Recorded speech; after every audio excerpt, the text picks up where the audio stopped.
À partir de 2021, les bacheliers auront une nouvelle épreuve, un grand oral, qui devrait durer une vingtaine de minutes et peser 10% de la note générale du bac. Alors cette nouveauté proposée par le ministre de l'Éducation nationale et de la jeunesse, Jean-Michel Blanquer, existe déjà en Italie.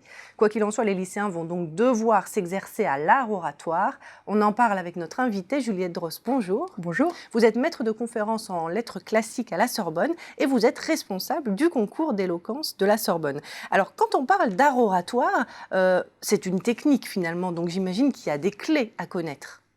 Oui, il y a des clés à connaître. Donc d'abord, la première chose à connaître, c'est que l'art oratoire, c'est vraiment une affaire de fond et de forme, et que les deux sont liés, intimement liés.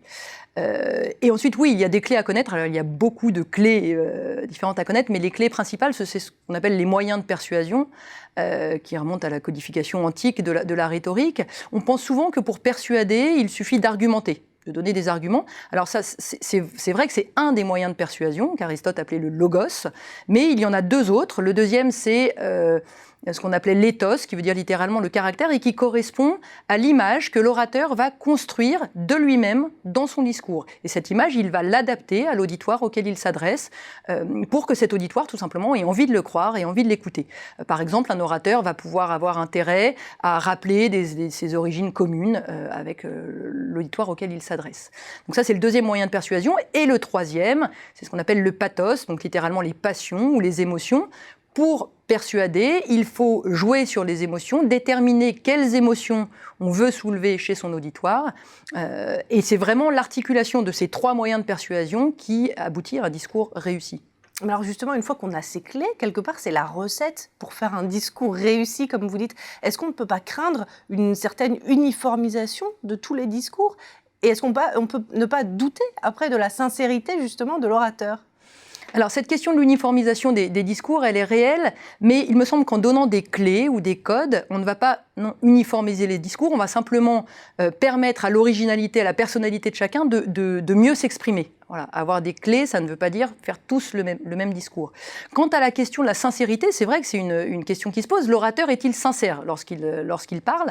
En réalité, ce n'est pas vraiment une question qui se pose d'un point de vue rhétorique, parce que l'orateur ne doit pas nécessairement être sincère. Ce qu'il doit faire, c'est qu'il doit faire croire qu'il est sincère, qu'il doit apparaître comme sincère à son auditoire. Et s'il apparaît comme sincère à son auditoire, c'est gagné. Comme les avocats, finalement. Les avocats qui peuvent défendre une cause ou une autre. Mais alors justement, est-ce que ça ne soulève pas des enjeux éthiques?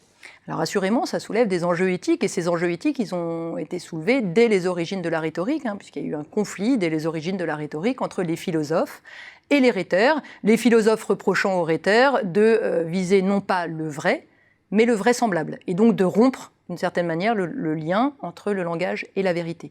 Alors c'est vrai que ça soulève des enjeux éthiques, parce que la rhétorique, c'est une technique très puissante, et donc si elle est mise entre les mains de n'importe qui, elle peut être utilisée à de mauvaises fins pour persuader de quelque chose d'injuste, de mauvais. Bon.